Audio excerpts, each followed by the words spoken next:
Vanilla Fudge. That's who that was. Vanilla Fudge. That's an oldie but goodie from back in my youth.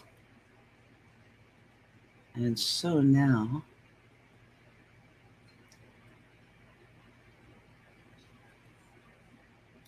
oh, here we go.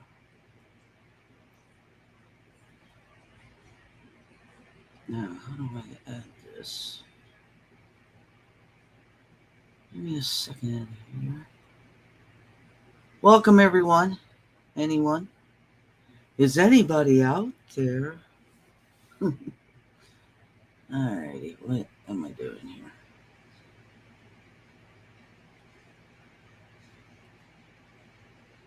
I see Robert Barnes, who, if I can see from his avatar, has gotten a haircut. Robert, did you trim your beard?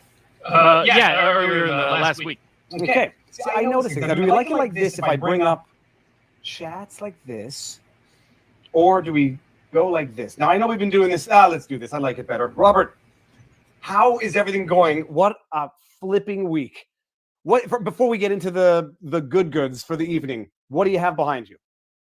That is a book about by Smiley's People by Jean Le Carré. And then the other one is a John Grisham book, one of his more recent released, Camino Wind, which is good.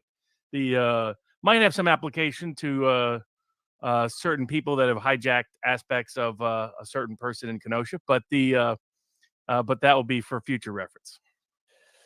Well, speaking of Kenosha, we're going to get started on this. We're not going to go the entire time on this because we got other good subjects to discuss. This was the last week of evidence. Evidence is closed. This is the week they actually did it, Robert. Kyle Rittenhouse testified. Now, there's two times I would like to have been a fly on the wall. One was when Hillary Clinton recognized that she had lost 2016, and by some accounts internally, she went nuts, throwing things. And I would like to have been a fly on the wall, not to partake in the heartache, just to have seen that particular moment. The other time is when Kyle was announced to be taking the stand and was going up there. I wanted to be a fly on your wall. What did you think about it? What was your reaction? And what was your ultimate takeaway? The best moments of his testimony and the worst moments of his testimony? Well, credit to the kid, for to be an 18-year-old kid, first time you've ever been in that setting in any way, shape, or form. And you're on public display to the world, millions of people watching. You have a very experienced prosecutor cross-examining you. Your own defense lawyer apparently has lost the word known as objection through most of your cross-examination, and you show your true character, which is that you're very innocent, you're very nice, you're a sweethearted kid, and you hold up and stand up extraordinarily well. So that's to his credit. And so I think what was best is anybody who was open-minded about the case saw a clearly innocent kid, as Bill Ackerman and others who are, politically on the fence, so to speak, recognize when they watch the kid, they're like, that kid's clearly innocent. He's not guilty of any of the charges against him. So that's the good side of it. The risk that was taken, however, was utterly unnecessary.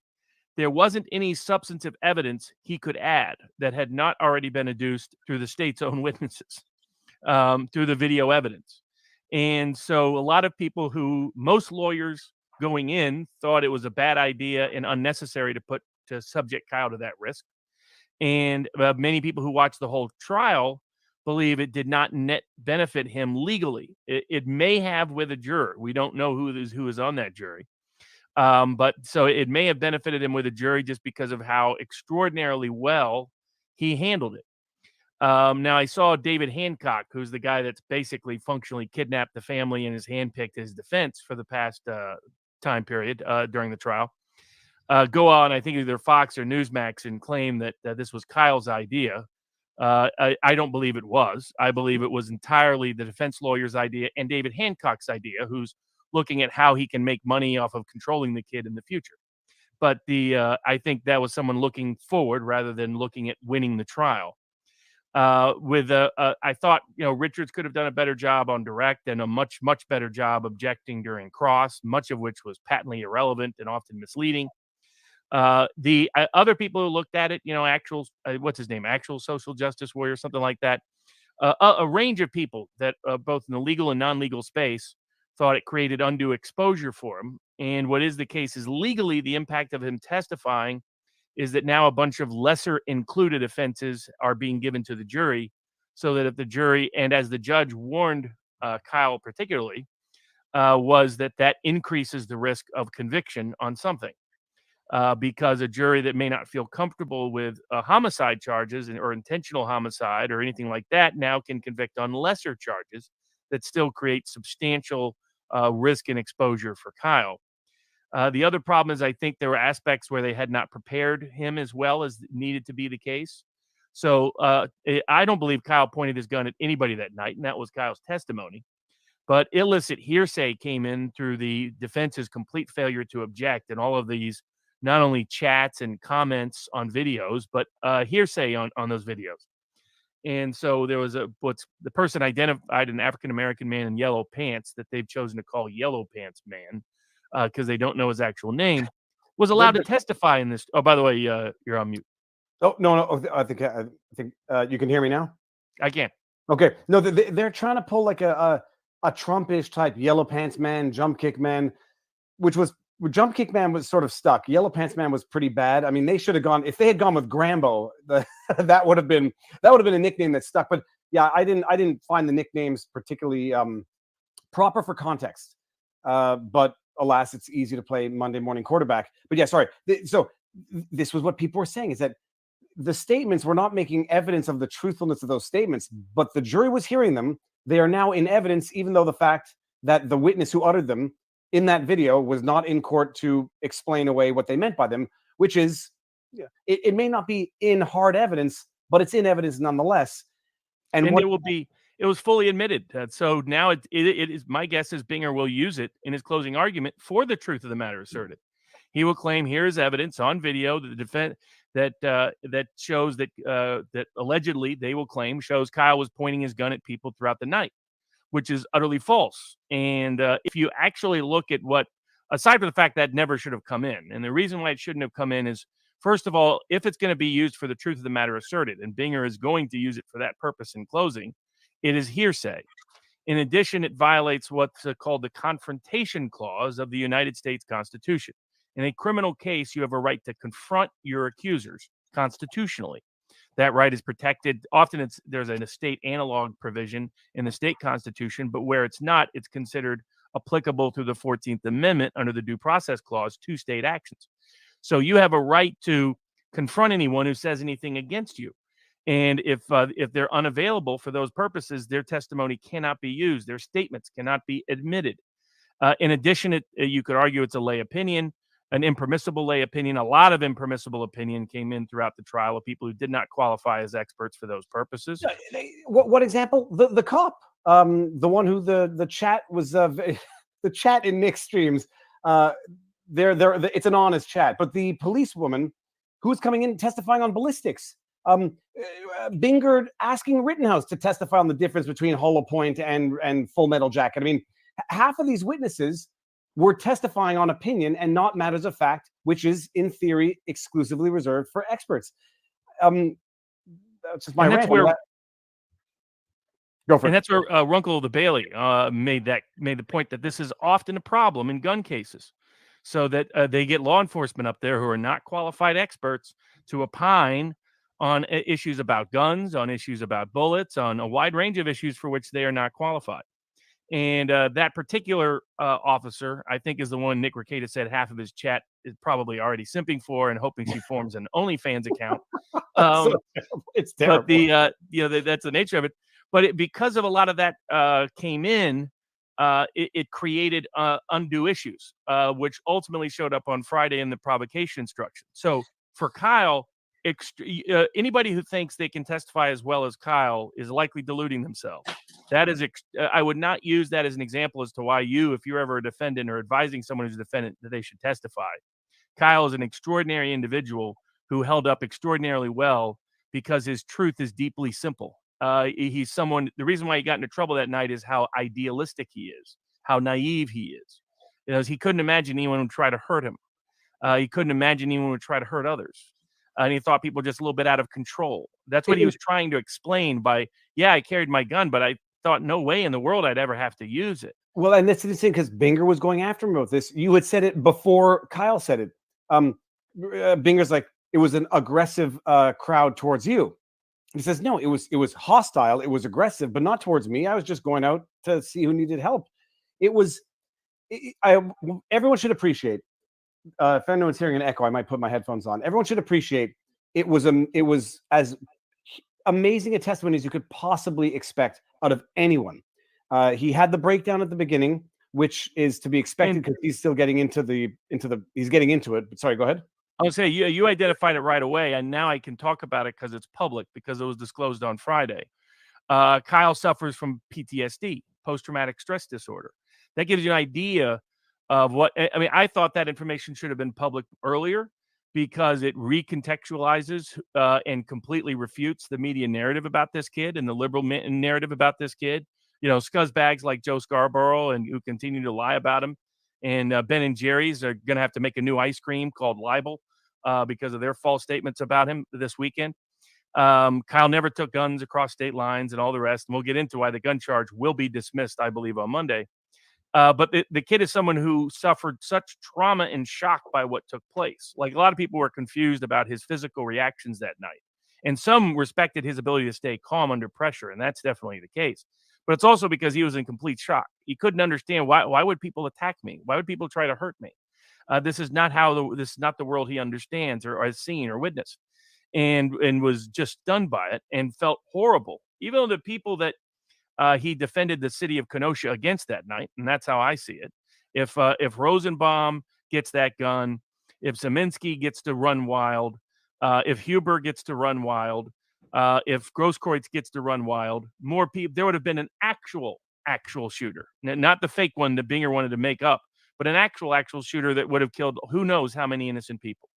Their attempts to firebomb that gas station would have ultimately likely prevailed at some point. There would have been a lot more innocent people that would have been harmed that night, but for Kyle exercising his self-defense. But that early reaction, despite Lebitch James making his particular public comments, and that's how he should be renamed henceforth, saying that making fun of Kyle for having post-traumatic stress disorder. Anyone who, you spotted it right away. Anybody and just so everybody knows, I had no, I mean, it's not a massively insightful observation. I did not have any prior knowledge. Robert had not shared anything with me. I did not know. But like, looking at Kyle, his reaction, everyone out there who's a very brave person behind the computer thinks, you know, having killed a potato file somehow will not make you feel sick. Having taken someone's life, even if they deserved it. It doesn't take much empathy to really appreciate what was going on. Same thing with although I still don't have any more knowledge about it, but you know, Amy Cooper, looking at the reaction, you can tell what is a traumatic response to what's the word? Something that stimulates you. Whatever, you know. Yeah, what I mean, yeah, you can tell it's a traumatic response. And his response was, for anyone who has a panic attack before, you know what it feels like. It was not rehearsed. It was not fake. It was not crocodile tears. And King James to come out with, I mean, every take he has is a bad take, but I don't think he'll ever reflect. Sorry. So yeah, I did not know that he was actually in therapy. It was just quite obvious that he was traumatized from the event. Yeah, I mean, for the first 3 weeks afterwards, while he was in jail because John Pierce at the, David Hancock helped pick him. That's the guy still running the legal defense functionally. Had him in jail unnecessarily on dubious extradition legal claims that he didn't know how to bring. He was spent every night vomiting. I mean, that's the level of physical trauma and stress he was under because of the shock and horror of what he had just experienced, and felt terrible that he ever had to pull the trigger on anyone at all, defend himself at all. You could see that there are many times he was about to break down on Binger's cross-examination, and Binger wisely chose a different tone in his cross-examination. Those questions were as aggressive. You'll note his tone was very low-key, and he did that deliberately because he knows that Kyle suffered post-traumatic stress. He knows that his allegations are bogus.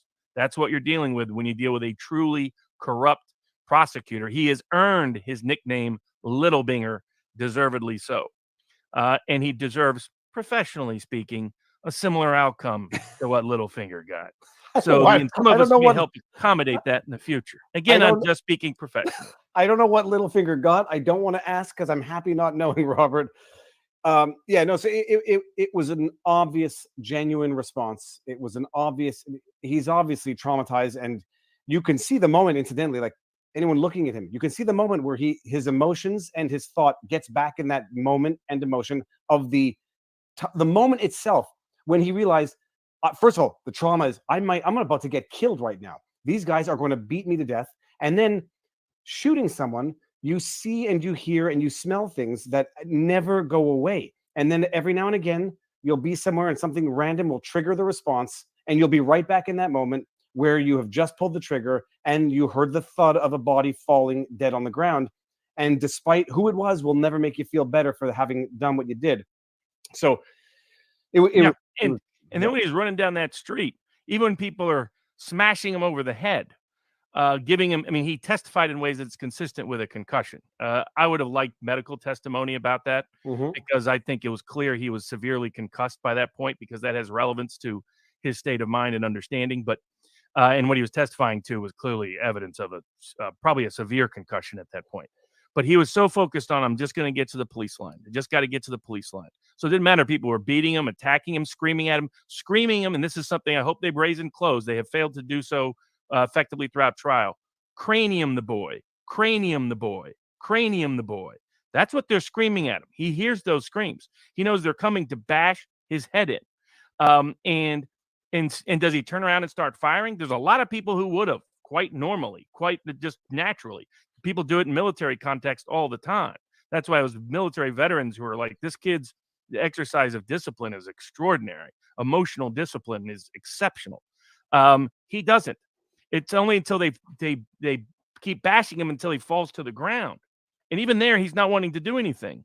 But first they try to jump and kick him in the head. Then Huber comes and tries to bash him in the head with a skateboard.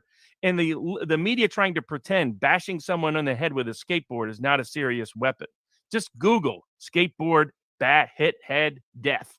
It's like 5 times the size of a hammer is what they're trying to bash somebody in the head with. I'm going to bring this. I'm just bringing this one up because Binger is arguing that a 5'2" woman is attacked in the dark alley by a 6'4" man wielding a knife. Then she cannot defend herself with a gun. In fact, your attacker has to be shouting something. I am currently.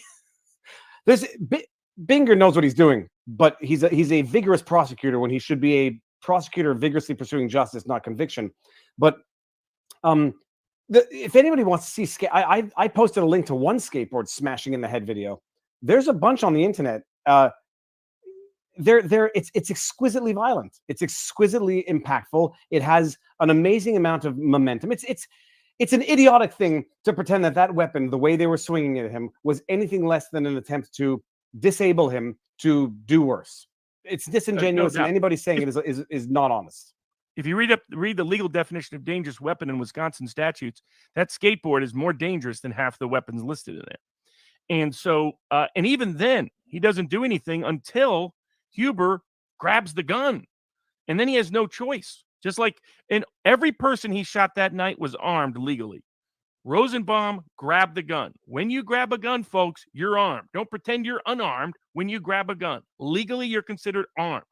And in fact, the coroner confirmed that this week by saying, remember, Binger's been trying to lie and say, you don't know if he reached for the gun or even got the gun. Well, it turns out the coroner said there's no doubt he had his hands on the gun by the nature of the injuries to Rosenbaum's hands, that the only way those injuries could come about was if he was grabbing the gun. Huber, same dynamic, grabbed the gun. Now, here's interesting. The DNA expert for the state forgot to do a DNA test on that part of the gun. How did the DNA expert forget to do a DNA expert testimony or DNA review on that part of the gun that was actually grabbed? Instead, they did a DNA review of the part of the gun they knew wasn't grabbed.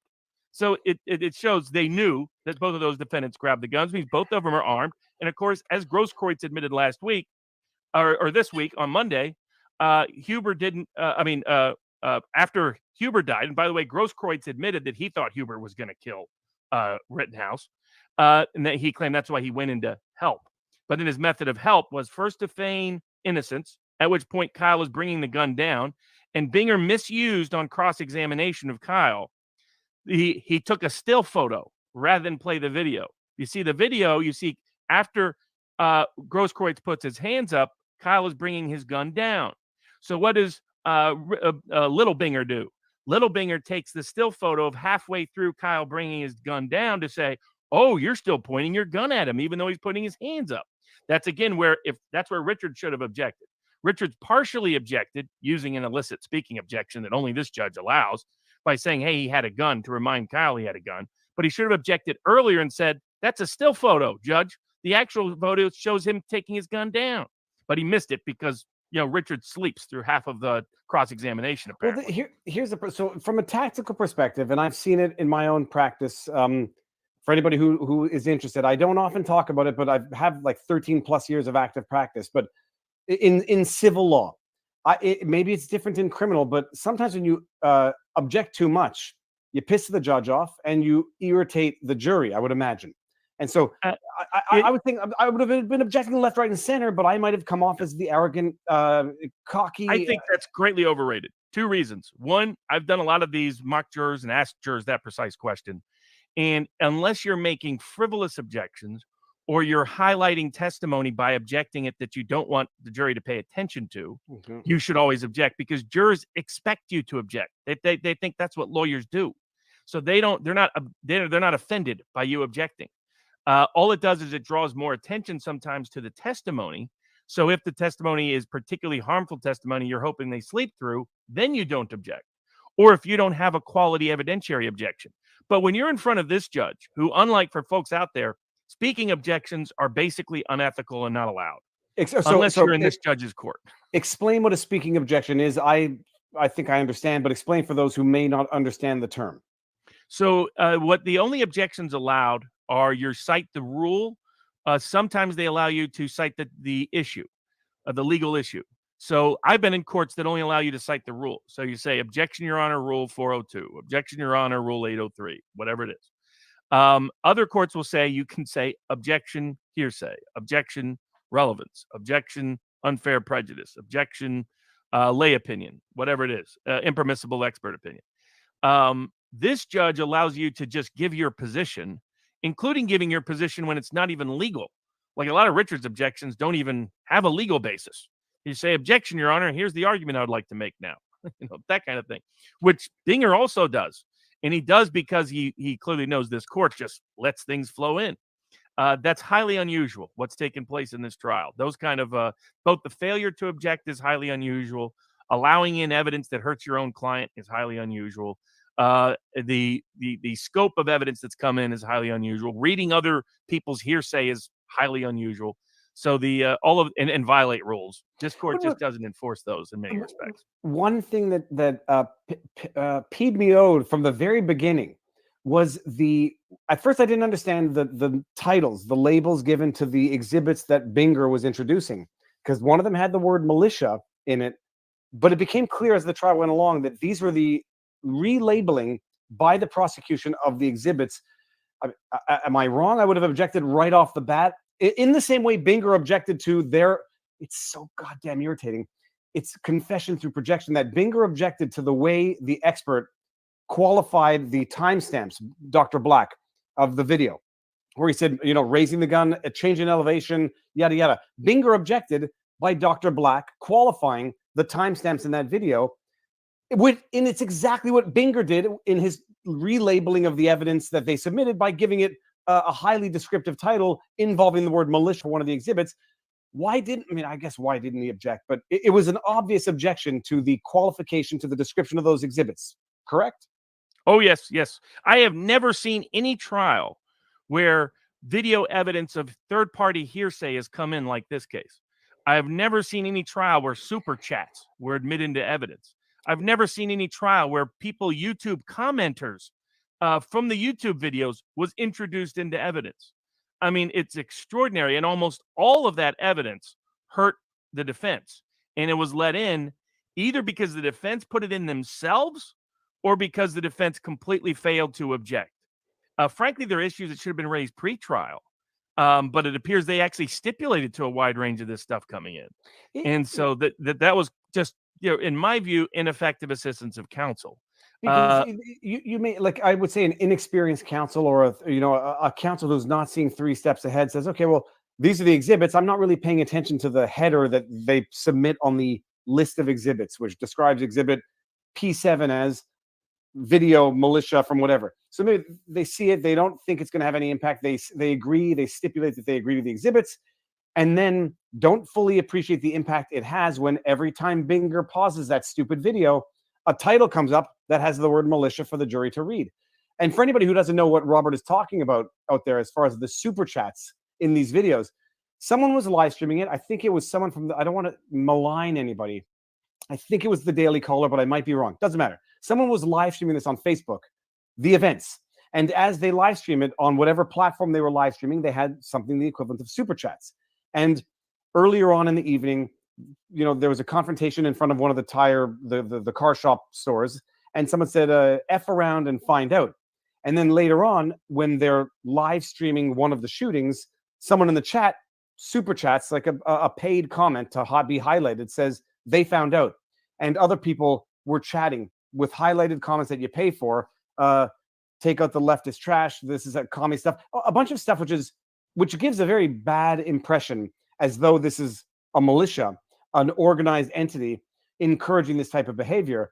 And although it didn't make truth, it made no truth of the statements themselves, it was in the exhibit that was filed as evidence, these paid highlighted comments, which were tasteless, crass, and borderline abusive under the circumstances, but it's the internet, and it made it in there just like that. So if anybody didn't know what Kyle's TikTok account had no business being introduced into trial. So what Binger's going to do is he's going to take Kyle's TikTok account, a lot of those statements made, plus the new provocation instruction and provocation evidence, and that's going to be his close.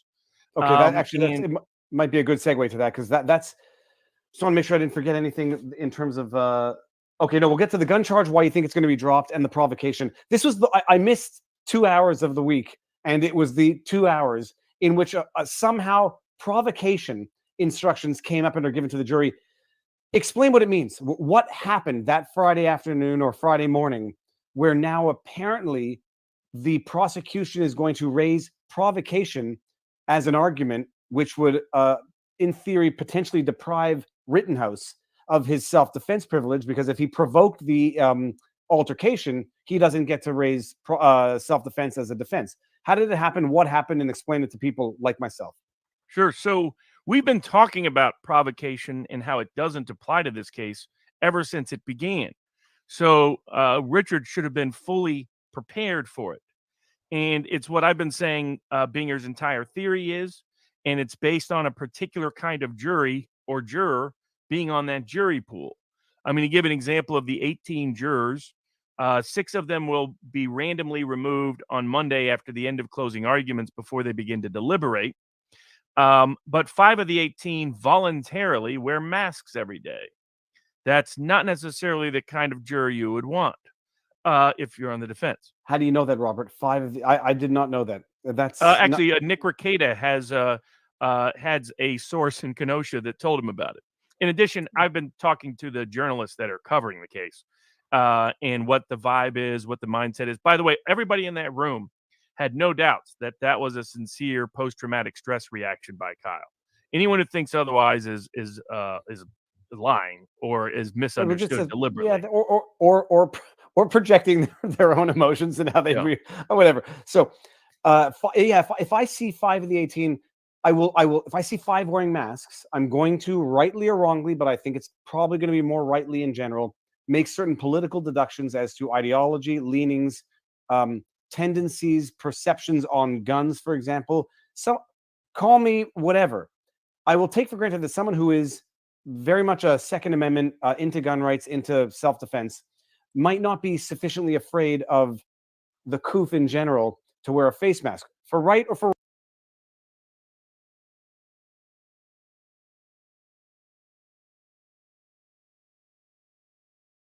Ruh-roh, George. Hang on, everyone. I'm not sure what happened. or for wrong. And I think I'm right. If I know that 5 of the 18 are wearing face masks, I'm not concerned. I'm just processing that. That's very interesting. Yeah, they're not people I would have encouraged to be on the jury, or select for those purposes. And I would have explored that, because you could have argued that they, for their own personal health reasons, did not necessarily need to participate in the trial. But so So provocation is a legally the doctrine of provocation. Here's why it should never have applied to Kyle's case. Provocation is if I start a fight, it triggers what I call the "give me 3 steps" rule from Leonard Skinner's song. So in Wisconsin, there's no duty to retreat in general. However, if I provoke a fight, and then I have to withdraw and give notice of my withdrawal. Give me 3 steps and I'm out of here from Leonard Skinner. Used in a actually analogous context because he's arguing about a bar fight. And in order to restore your self-defense rights. The otherwise, now you can still use you can use deadly force if you fear that deadly force is about to be used against you.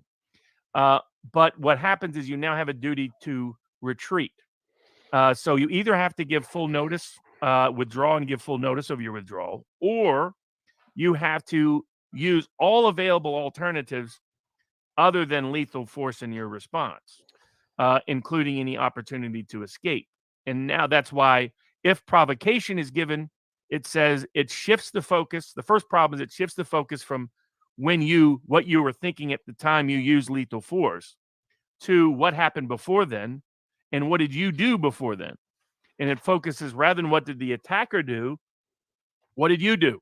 People have properly analogized it to a rape case where all of a sudden, okay, it's no longer about did you give consent? It's what did you wear to the bar? What did you say at the bar? What did you say on the way home? Whatever. And so that's the first problematic aspect of it. The second problematic aspect of it is it allows a jury, the way juries use jury instructions is not strictly how the law requires.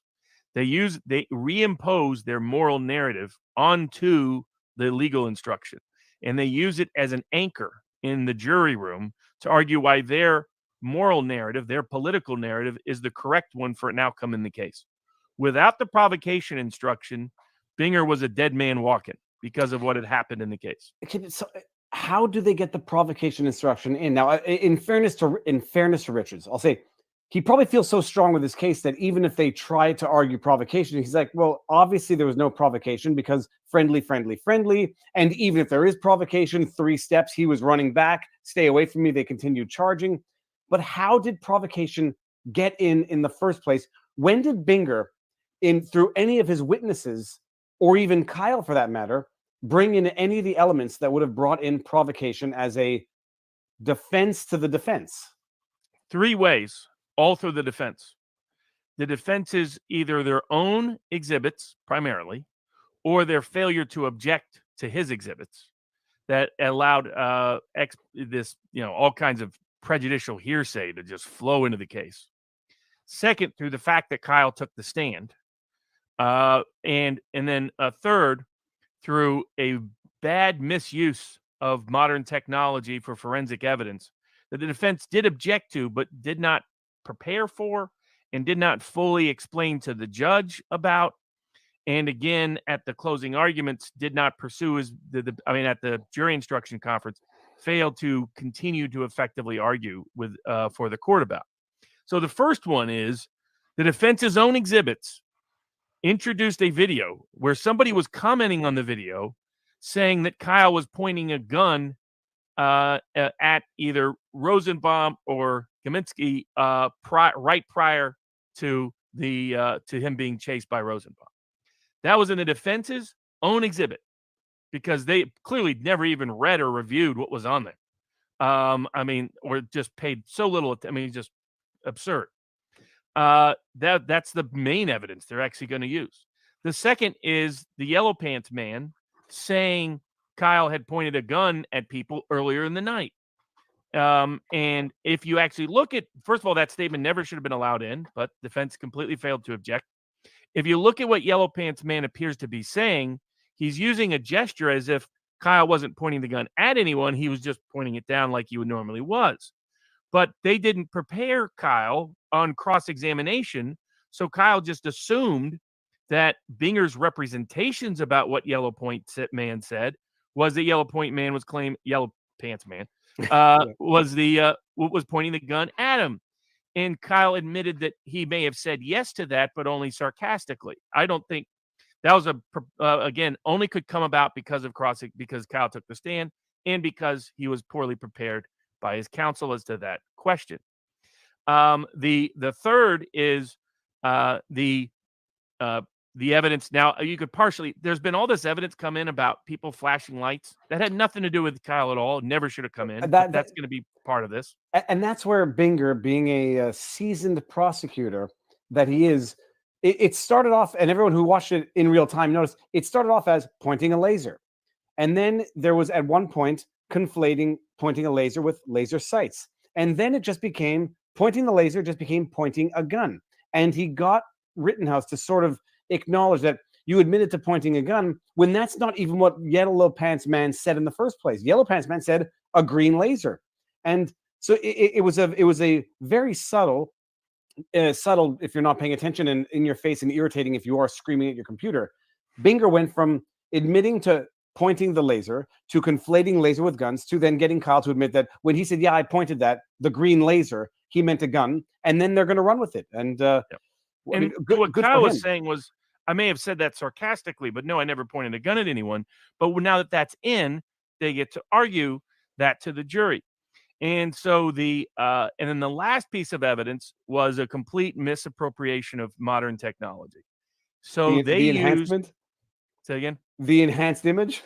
Yes. Okay, hold on. Partially came in because a police officer testified about what he saw pinching and zooming on his phone. Shouldn't have come in. Failure to move to strike the evidence. Failure to meaningfully object to the evidence.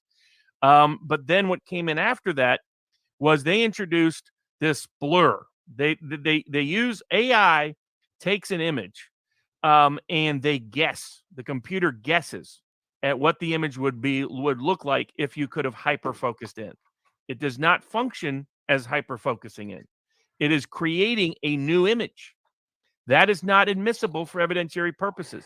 The people that help create this program explain that that's not what it's supposed to be used for and the limits of its evidentiary value in public statements they've made, but the defense was inadequately prepared for it. To explain it in layman's language to the judge, should have introduced their own expert to rebut it for those purposes, should have challenged on Daubert grounds that the prosecution did not have the tech expert. Having somebody who uses the technology does not constitute as an expert in the technology. The person clearly didn't qualify. They should have demanded a Daubert hearing, then demanded he was disqualified, then moved to object on impermissible expert opinion, and then moved to limit this created art piece he did, which is this created photo that doesn't exist that they're going to claim proves Kyle pointed a gun when it doesn't. It's a Rorschach test. I mean, it's nothing but that. But we'll explore that in one more second, Robert. I just have to highlight one thing. In the chat, someone said Viva showing his bias about the face masks. I don't know if that was meant humorously, critically, or trollingly, or to insultingly. I don't care, because you might be right. Other people in the chat saying, dude, if I'm on that jury, I'm wearing a face mask just to conceal my identity. And in which case, it might be the exact opposite of what I presumed through my bias, which is why I love the aggregate knowledge of the internet. I have a bias. It won't conceal your identity because your name's going to get disclosed. So true, but at the very least, if your name is something like Mr. Smith, it might be harder to find you than if they don't know what you look like. Not an unreasonable explanation. If they're not unreasonable that you're covering your face. Never thought of it. We'll reassess. But so Robert, so the technology about this, and it's something that I didn't fully appreciate because at the time I'm thinking like they want to enhance, they want to show something of a relatively undisputed fact. Like Kyle was here at point A, here at point B to get a time frame. The prosecution wants to allege to freeze frame one image, to enhance it, to interpolate or whatever the term is, to sharpen it, but not even sharpen. It's beyond sharpening, to show that Kyle was pointing his gun at Rosenbaum first from a freeze frame of a satellite drone image. How the hell did it get there in the first place? That argument became the argument without it being brought back to reality. This is a freeze frame from a drone photograph. We have better evidence already in evidence that totally contradicts the argument you're trying to make, Binger. Yeah, because they weren't prepared, even though there are people on social media. I mean, I had encouraged the defense to crowdsource and use the advantage of crowdsourcing expertise and skills and information as part of this case. Richards refused all of that. And this is an example because there was a guy sending me this information for weeks saying, here's where they're going. Try to, well, Richards just won't take any information or advice. He doesn't matter what you send him. He just ignores.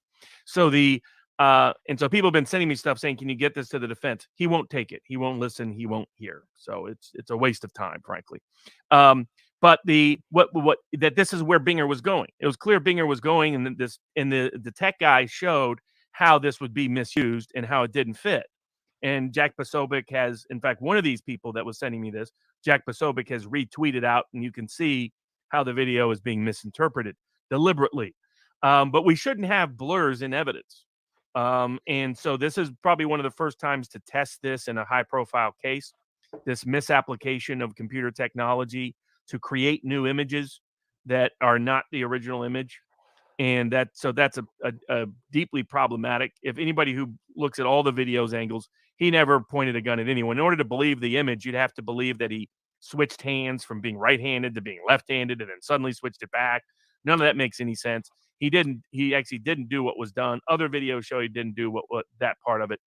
But that too was because at least they objected, but they didn't object, and they didn't seem prepared for the objection and should have had their own ready to rebut testimony.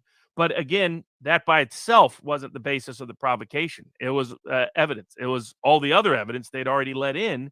And that same blurred image, the defense's own exhibit has somebody saying, looks like Kyle pointing a gun right at the same way. So their own evidence created this problem, not just their own failure to object to evidence.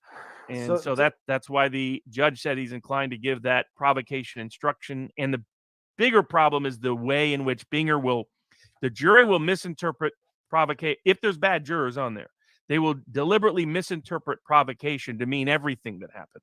Well, so while Binger's legal pretext is that one piece of evidence, it will be all the evidence he'll argue was provocation.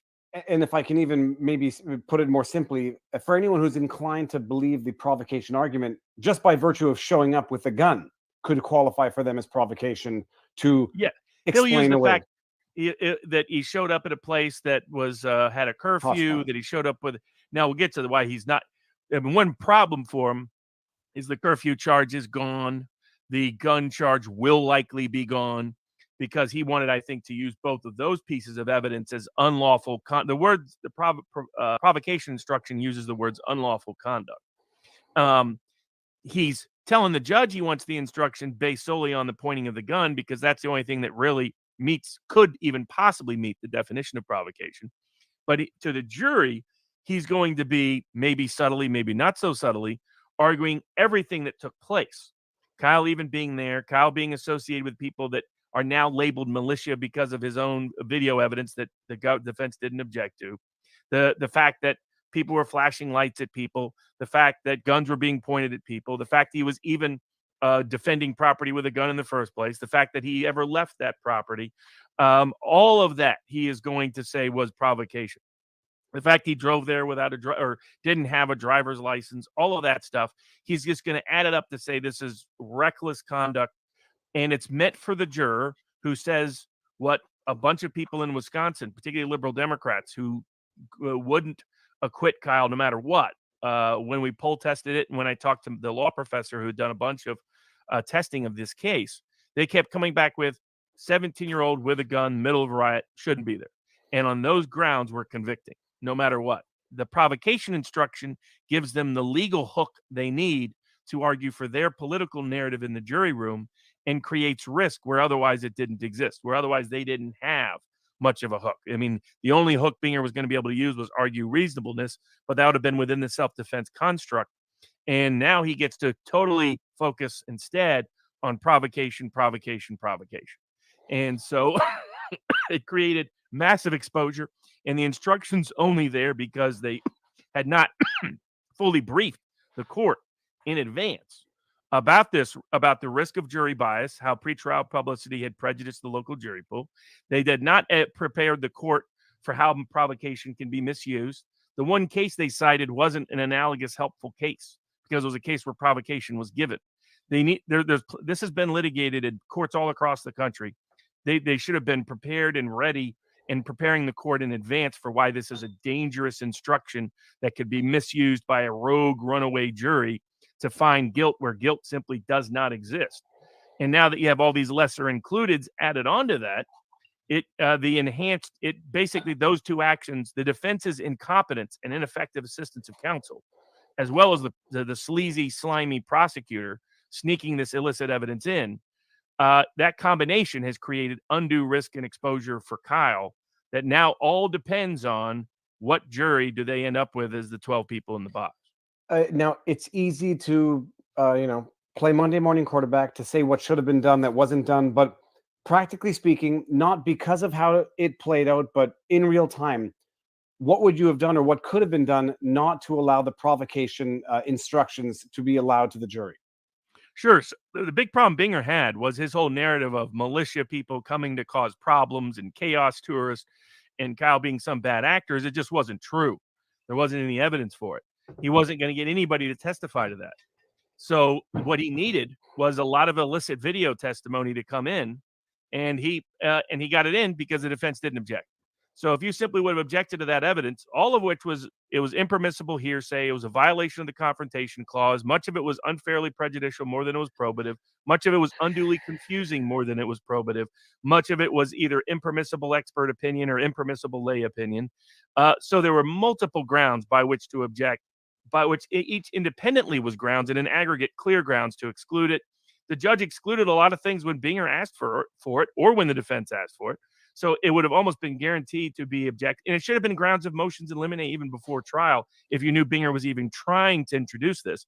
Shouldn't have stipulated to the videos, make people come in and testify because it's people like Richie McGinnis and Drew Hernandez who provide helpful testimony for the most part.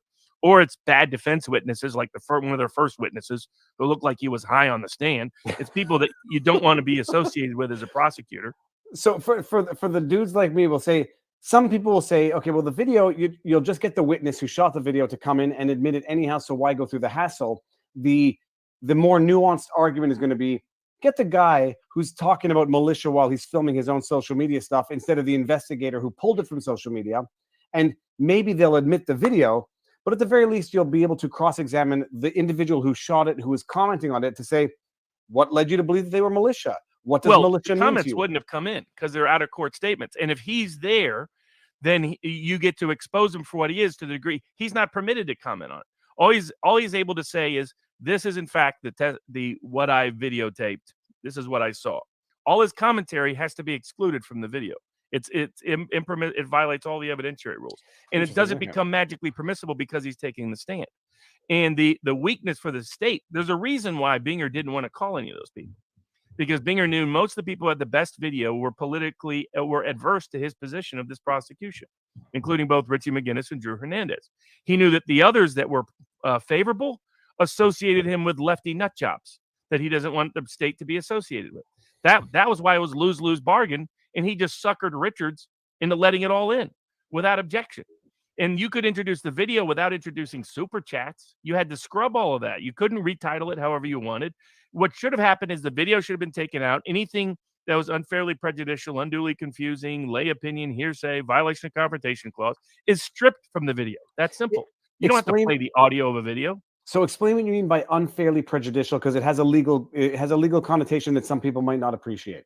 Sure. So if evidence is either unfairly prejudicial, unduly confusing, or unduly cumulative, as weighed against its probative value, its relevant purpose for the jury, then it has to be excluded under the rules of evidence. And so a lot of this, how did super chats even relate to the case? And even if you somehow thought they related to the case, if it's going to likely impact a jury to make a decision based on something other than the facts and reason that relate to the instructions on the elements of the charges, then it's something that's prejudicial. It's unfairly prejudicial when it is more prejudicial than it is probative. When it is more likely to trigger, basically the rules are based on the idea of the deductive reasoning system.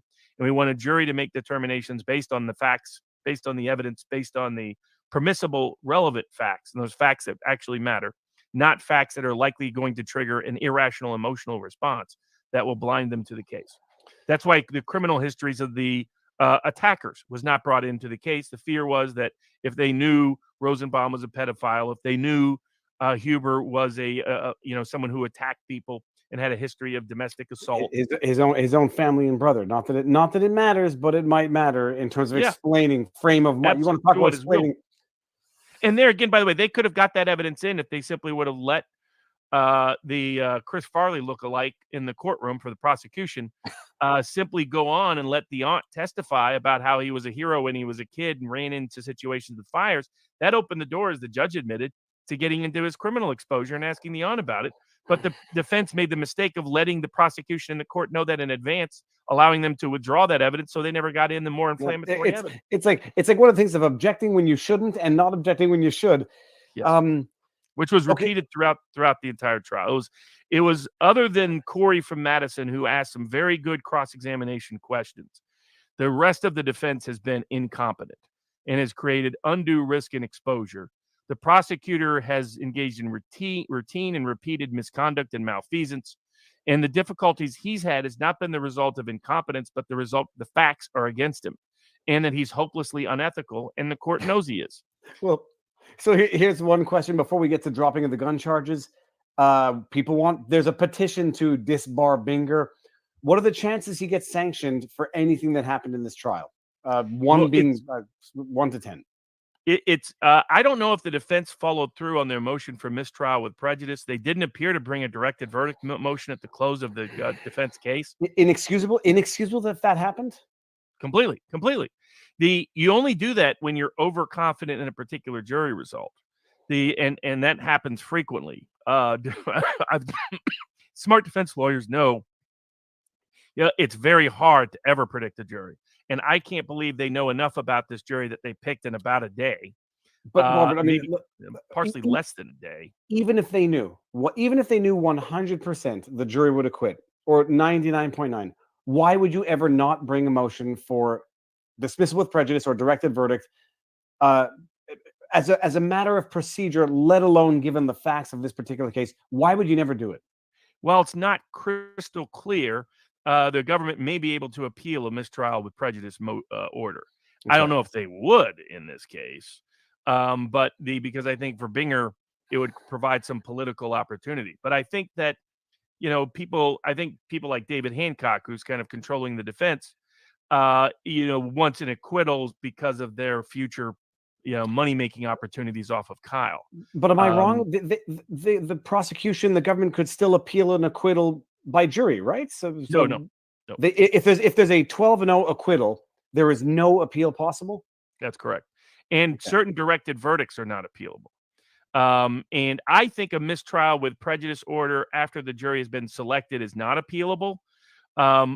It's clear it's appealable if it's after. If you do a mistrial and then later declare it mistrial with prejudice, that is appealable because there's Wisconsin courts that have reversed on those grounds.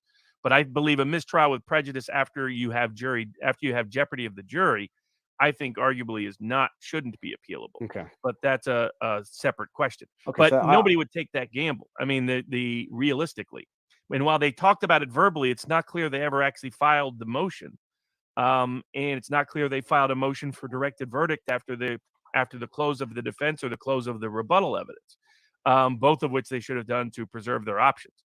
Now, so basically, a lot of good evidence came out for Kyle, a little bit of negative evidence, but not much. Mostly it's made up or evidence that shouldn't have never been let into the proceedings. But the defense errors have come back to create undue risk. And now it all rests on jury selection.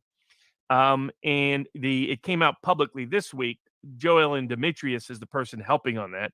This is the jury consultant who's been, in my view, falsely taking credit for the O.J. Simpson verdict for forever. Was very big back in the early 90s. Then she went on a string of losing, and all of a sudden decided maybe publicity wasn't such a good thing if I'm attached to cases that keep losing. And so that's why she's still living off of publicity from like 1994. I've had to clean up cases that she screwed up with her jury selection. I have no confidence at all in her jury selection. And I think she was picked because she would do whatever David Hancock wanted her to do, not because of actual capability in selecting a jury in this case. However, the only way I see any convictions in this case is if they screwed up jury selection. I think if they got a random jury, the most likely outcome would be mistrials followed by acquittals. But if they get any convictions, it means they put bad jurors on the jury pool. That is Conviction, possible because they had some really dumb biases about who would make a good juror and who would. but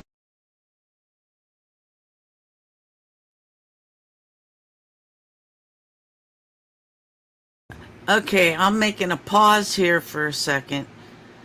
Truth Seeker, I want you to be healed from the crown of your head to the soles of your feet. And that can happen best if you make radical decisions and U-turns and give up those things and make a real effort to find what drives you to have to consume those cigarettes and work on that, getting a hold of that and tempering it, balancing yourself and getting centered. I love you. I love all of you. Truth Seeker, you and Angela are my two best friends on YouTube. You know that. No, you don't know that because I never told anyone. But I love and trust and appreciate both of you very much. And we've interacted with each other for many years. And I feel very comfortable and trusting of you. And I appreciate everything that you say and do to encourage me and be nice and all that and support my channels. Thanks. So anyway, did you catch what this guy just said? I want to back this up a little bit because he's saying right here that if there ends up being any convictions, he believes it's really going to be because of a bad jury pool. And a little bit earlier on, he was mentioning how there are these 11 women, and I think he said 8 or 9 of them. I think that was the number, but quite a few of them wear a mask every day all through the whole trial. And he's equating that with the people who might be more left-leaning and, the good little sheeple that obey the mandates and orders and wear their masks everywhere. Yeah, that could be. And it also could be that maybe they don't want to be identified. And then I thought I heard earlier, too, that there was someone who managed to get a picture of the jurors. I don't know anything about that. So if anybody out there happens to, will you please let me know? I'd appreciate it. So this guy is Robert Barnes, I believe. And he is a lawyer that I personally only listened to this show completely from front to back last night and rehearing it now. And I was very impressed with the thought that, especially after today's courtroom proceedings and the way the defense presented their final arguments, I mean, gosh, could you wind it up a little bit or something? And I agree with you, Truth Seeker. I think Kenosha might burn either way the verdict goes. And the people are there at the courthouse, too, already to protest or riot or be mostly peaceful while they burn fires. I'm being sarcastic because that's how the news always reported Kenosha. Oh, it's mostly peaceful. Meanwhile, behind the reporter, the whole freaking town in that section's going up in smoke and flames.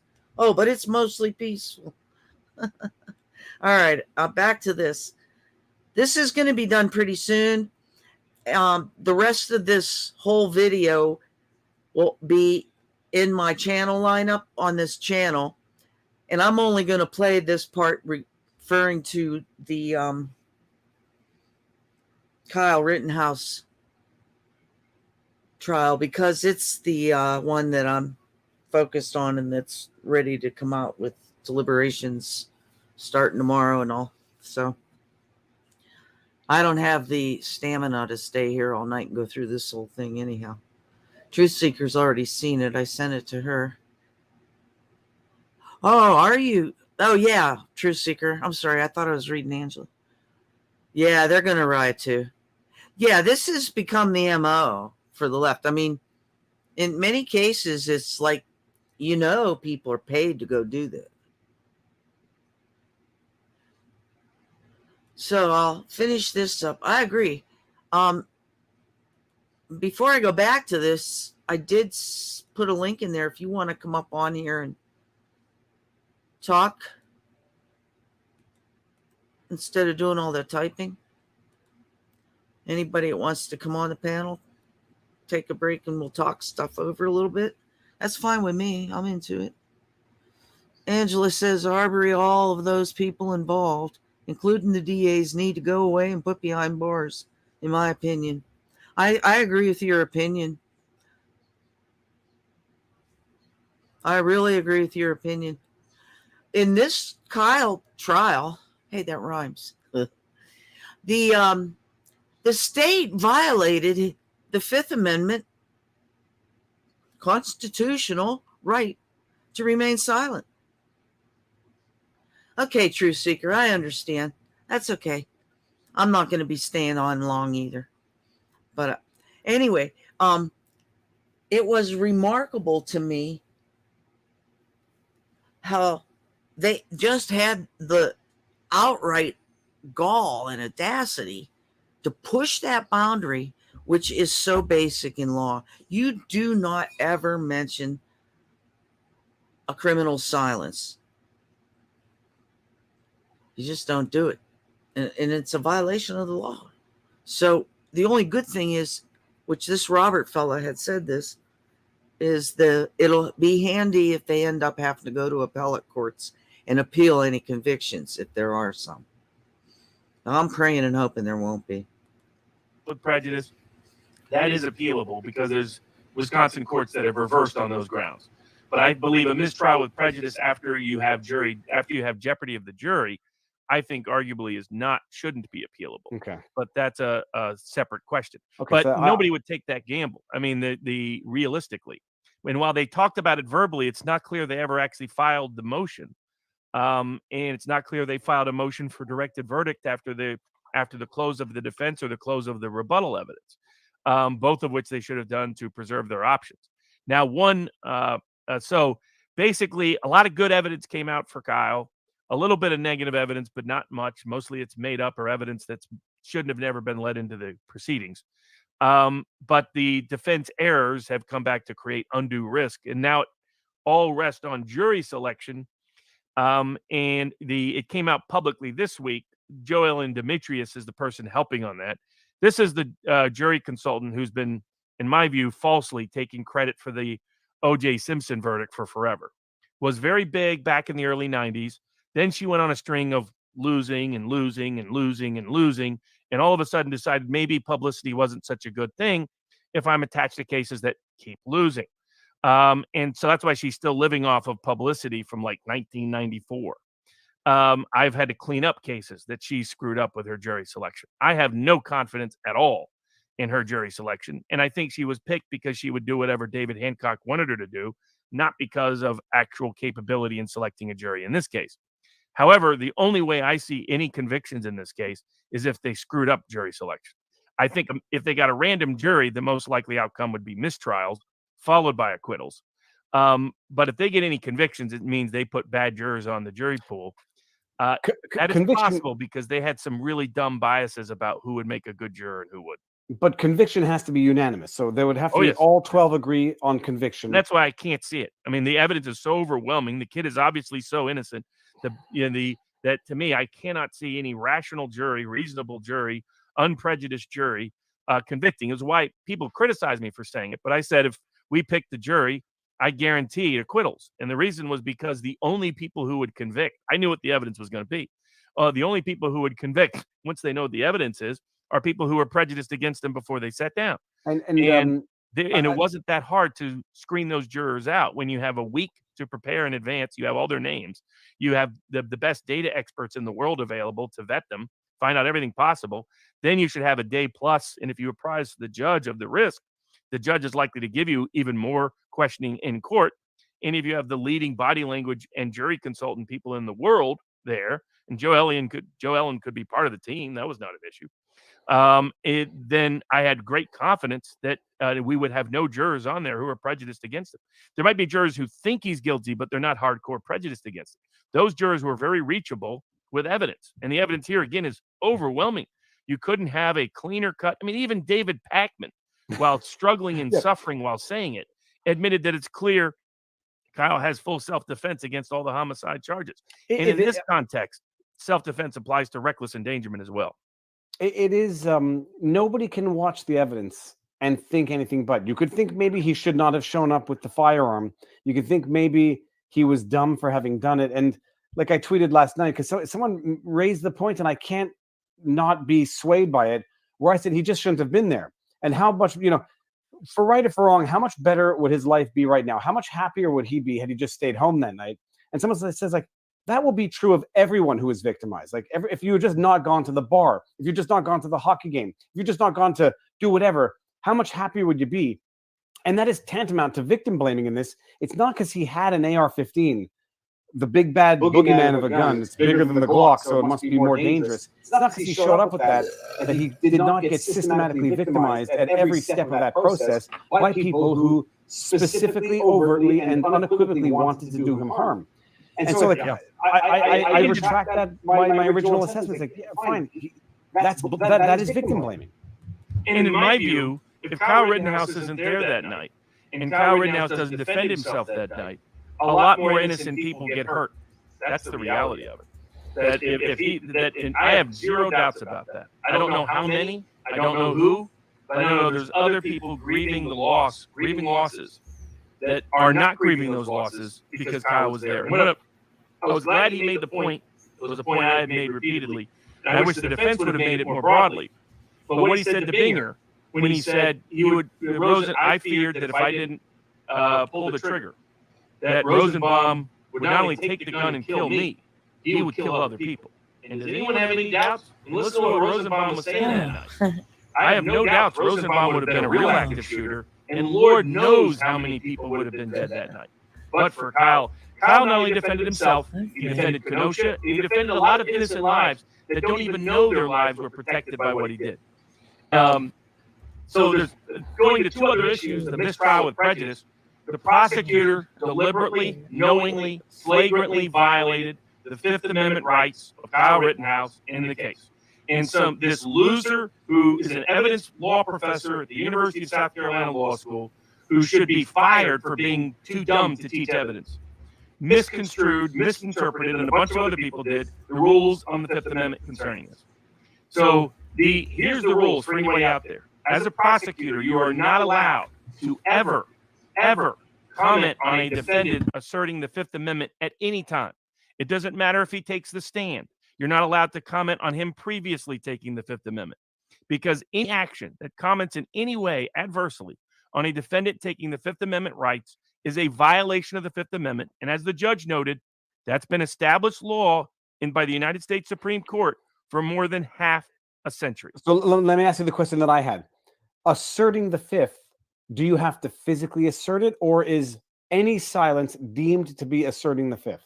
Any silence. You cannot comment on the defendant being silent. Period. Okay. So it's not like Kyle would have had to say, "I'm pleading the Fifth. That's why I'm not talking."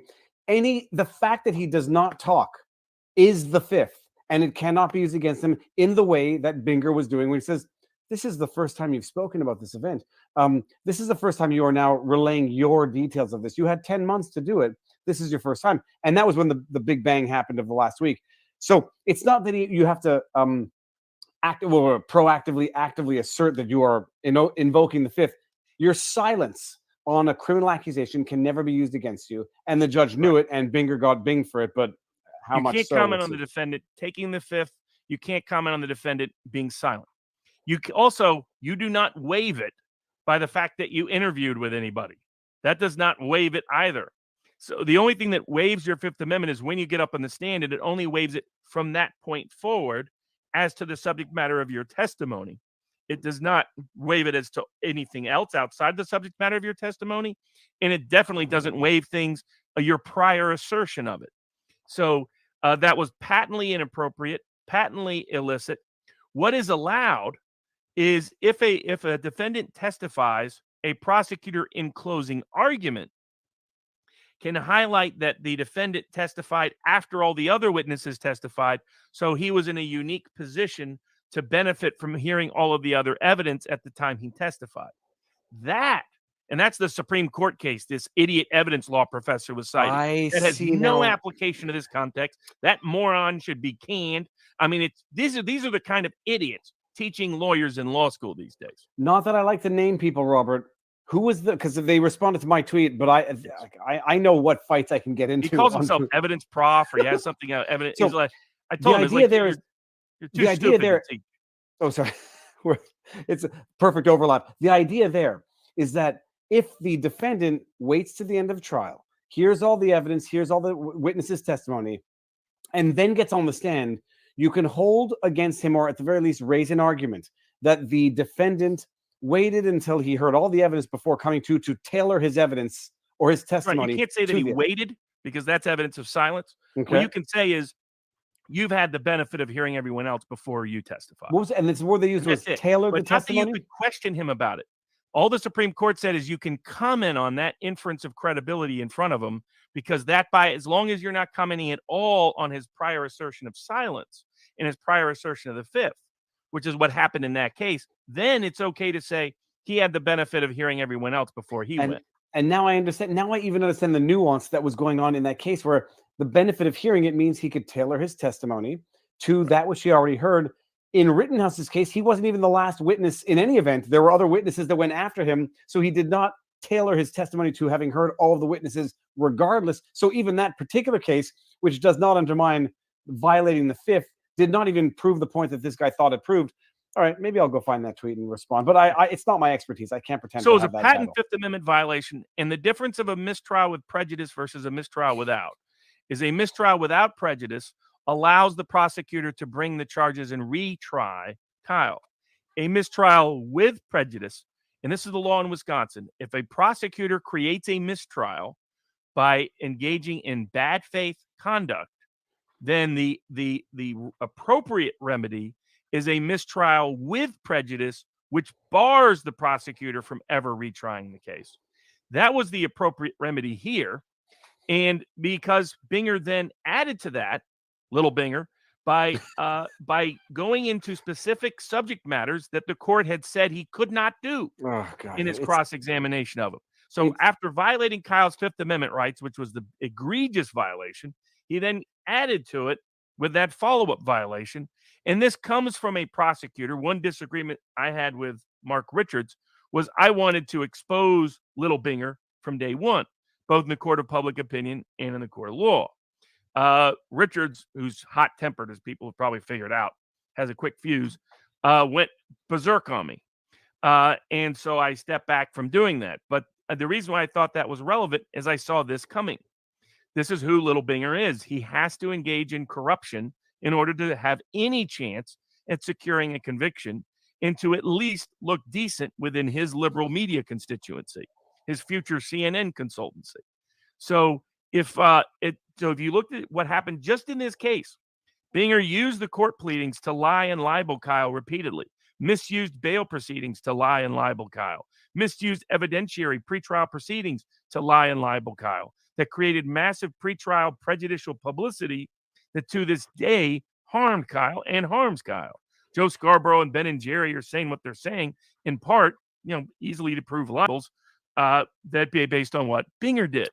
So, but look at just this case. He also, at trial, there was testimony that he tried to suborn perjury, and there was testimony from an independent witness, and there was testimony he clearly did, in fact, suborn perjury from the primary witnesses, the car source witnesses. They clearly perjured themselves, and he knew it. And that's subornation of perjury. Those are crimes, repeated constitutional violations, repeated judicial violations, repeated illicit activity, and repeated, in my view, suborning of perjury and obstruction of justice. So there was multiple grounds. Had they built the record, I think this court would have been obligated to give the mistrial with prejudice and refer Binger for sanctions and disbarment. Because everybody should appreciate it. It's very hard to do that with a prosecutor. And one of the examples that Robert is talking about, for everyone out there who may not know, it was the guy came up with Grambo. He was the photographer, where he basically said, "You guys asked me to change my testimony, or you guys asked me to change my story." I did not appreciate the full impact of what that meant at the time, and now I appreciate it. Oh, Robert, it's a damn good point. What were the other two things that Binger tried to get in? He tried to get in, I forget. It was the picture of him wearing the freedom, free as FUCK, which was one thing, which was 4 months after the event. Which was not Kyle's decision. To my understanding, is that too was David Hancock's work. It was David Hancock who, my understanding is, left him off with the Proud Boys without Kyle knowing who was there. So but yeah, he tried to get in that T-shirt, and he tried to get in other evidence concerning some statements that purportedly Kyle made outside of a CVS store when there was robbing and looting going on. Good. And that was an undue risk that the defense created by putting Kyle on the stand. But it was evidence that he could not go into, he knew he couldn't go into, and he pretended otherwise with the judge. And the judge used legally the magic words that what Binger was doing was not in good faith. And that means legally that's compelled mistrial with prejudice. But the defense, to my knowledge, hasn't followed up on it. Do they have a time frame within which to make a motion for mistrial with prejudice? Is there a time frame as of which it will no longer be a viable option? It's not clear if it's still a viable option after trial. So after verdict, it's not. They may still be able to bring it up Monday morning, but it's not clear. They should have brought it up before the final the jury is impaneled, before the jury goes, deliberations start. The legal standard starts to shift the later the argument's made. You can still argue it's constitutional error, and thus you can always review it. They need to preserve it for appellate purposes in case this is a rogue or runaway jury. But we'll see. But on the good front, they finally recognized that the gun statute, our argument all the way back at the time, was that the gun statute did not apply to Kyle because 17-year-olds are allowed to possess and carry rifles and shotguns in Wisconsin. For an ignoramus like myself, the barrel length is a relevant factor. So it's because they don't want you doing shot-off shotguns, right? So that's what that's about. But otherwise, it was if you have a rifle and a shot. Because what happened is Wisconsin historically had pretty free right to open carry and gun rights. Then there was a lot of handgun violence by young teenagers in Milwaukee in the 80s. And that led to a gun control effort where the focus was, how do we avoid the weapons that drug dealers are using? Which the drug dealers are using handguns, and drug dealers were using things like sawed-off shotguns. And if I may pause you there, Robert, I want to pause you there to highlight the absurdity of what Binger was testifying to, that the AR-15 is a bigger, more dangerous gun than, who was it? Grosskreutz Glock. And this is, for people who don't fully appreciate this, the reason why even in Canada, long arms are less restricted than small arms or pistols is because they're harder to conceal. They're harder to do nefarious illegal activities with. If you're walking around in public with a rifle, you can't tuck it into the back part of your pants like Grosskreutz was doing while administering medical aid. And there's a second reason. I always called this this is how I would have explained it to the court from the get-go. This is the Wisconsin farm boy exception. The bottom line is they don't want a kid out in the farm that's kind of responsible for protecting the farm without the ability to defend the farm, knowing that older teenage boys often have that responsibility historically. And Wisconsin's a 2/3 rural, small town state. Only a third of the population lives in bigger urban areas. And that's its history. And to be unarmed. And so that's why is it 17-year-olds can have a shotgun and a rifle? That's why. That's why the law specifically went out of its way to exclude and exempt them. And the court recognized that finally during the jury instruction conference and told the prosecutor, if you don't bring back evidence that you introduced at trial and don't show me where in the record you showed how this rifle was somehow a short-barreled rifle, it wasn't, then I'm going to dismiss that charge. And that means they don't have any curfew charge. They don't have any gun charge. All these people have been lying about Kyle for a year and a half, saying he illegally owned a gun. Also said he carried it across state borders. Never happened. Said his mom drove him there. Never happened. Said he illegally possessed a gun. Never happened. I'll just say that they weren't lying. They're just ill-informed, ignorant, making statements that they have no basis for making. But so if you're Joe Scarborough, at this point you are lying. Yeah, Because well, I mean, I get it. He could argue, I'm Joe Scarborough. I'm too stupid to lie knowingly. That may be his defense. But in my view, it's at this stage, it's actual malice. Ben and Jerry, actual malice. Now, it's difficult, as Ron Coleman explained, Jonathan Turley explained. Once you're a criminal defendant, it's very hard to bring libel claims that will get you recovery, unfortunately. So you may have, Rittenhouse has as many easy libel claims against people who falsely stated he carried a gun across state borders. And if they don't retract and correct when this gun charge is dismissed about him illegally having a gun. However, the difficulty of anybody who's a criminal defendant, their difficulty is, as one guy who was acquitted many years ago said, it's great to get acquitted. Now, where do I go to get my reputation back? Yeah. Where do you go to live and earn the rest of your life? And by the way, for anyone out there, Robert, can you go past 2 hours tonight? Oh, yeah. Okay, booyah, because the kids are asleep, so I think we can go a little while longer. We'll go past 2 hours because we're going to get to the other stuff tonight. Yeah, where can you go to get a job, to earn a livelihood, to go to university? Like, it's nice that Nick Sandmann scored whatever settlement he scored. He's still getting scrutinized and will have a lifelong problem. I'll say a decade-long problem, because I think after a decade, even the internet forgets until they bring up a tweet from a decade ago. But the core difficulty a criminal defendant faces is that once you've been criminally charged, you have even if you have an easy, clear-cut libel claim, you have a very difficult damages claim, because your damages really stem from the criminal prosecution. And thus, your ability, or because of the criminal prosecution, you have a hard time arguing, well, but for this person's false statement, I would have had this reputation. And they can say, no, you were criminally charged, so you would never have had that reputation anyway. So that's why if you research it, you're not going to find a lot of even fully acquitted people that have ever been criminally charged getting big damages awards. That's why that's not a viable economic option for Kyle, even if he's fully acquitted as he should be. And to compare it to Nick Sandmann, who was never charged with anything, was defamed and had, the situation is totally different. Rittenhouse, for right or for wrong, was criminally charged. So everyone's saying he did something to warrant criminal charges. Good luck libeling them, even if they were wrong on the state lines issues, wrong on.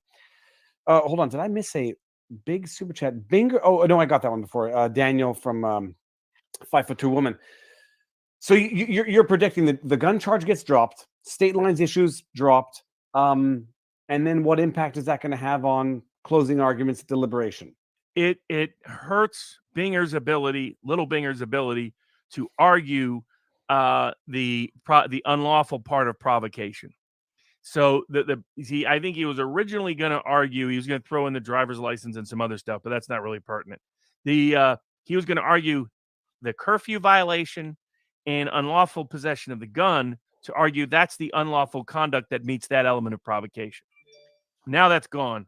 That's why he's stuck with Kyle pointing the gun at people as his sole grounds, which didn't happen. He's made up something based on fabricated evidence, based on improperly admitted illicit evidence, people's bogus opinions and interpretations being introduced by the defense. But his bigger story will be the broader narrative. So it'll make his argument much tougher. And for the jury looking at it, they'll be like, hold on a second. It wasn't clearly illegal to have the gun. It's not clear he violated curfew somehow. So all we're looking at is this. So it undermines Binger substantially that he doesn't have those two claims.